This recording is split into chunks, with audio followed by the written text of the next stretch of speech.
इतिहास में सबसे नाटकीय पतन किसका हुआ?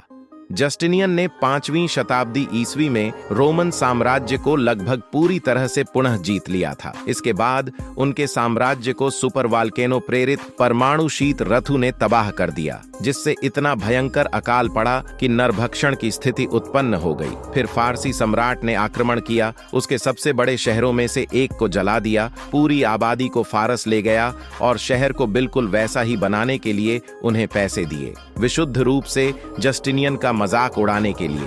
उसने अपना आक्रमण तभी रोका जब जस्टिनियन ने उसे संरक्षण राशि दी। यह कम से कम अपमानजनक तो था ही। इसके बाद मानव इतिहास में अब तक का सबसे भयानक प्लेग फैला, जिसका नाम उनके नाम पर रखा गया। वे खुद इससे इतनी बुरी तरह पीड़ित हुए कि कोमा में चले गए। उन्होंने अपने समृद्ध साम्राज्य को लगभग दिवालिया बना दिया। इतिहास के सबसे महान विजेताओं में से एक होने से यह बिल्कुल उलट था और वह लगभग सफल हो गया। जस्टिनियन को कुछ अतिरिक्त असफलताओं का सामना करना पड़ा। भूमध्य सागर में भूकंप तूफान नामक एक तूफान आया, जो सुनने में बहुत अप्रिय लगता है। उन्होंने भारी लागत से दुनिया का सबसे भव्य गिरजाघर बनवाया और यह बार बार ढह गया। इसके बाद एक बड़े पैमाने पर कर विरोधी दंगे में राजधानी का अधिकांश हिस्सा जलकर खाक हो गया। इसका अंत इस प्रकार हुआ कि उसने भीड़ को बातचीत के लिए कोलिजियम में बुलाया और एक विशाल हमले में उन सभी को मार डाला। यहाँ पोर्फिरियोस नामक एक व्हेल भी थी,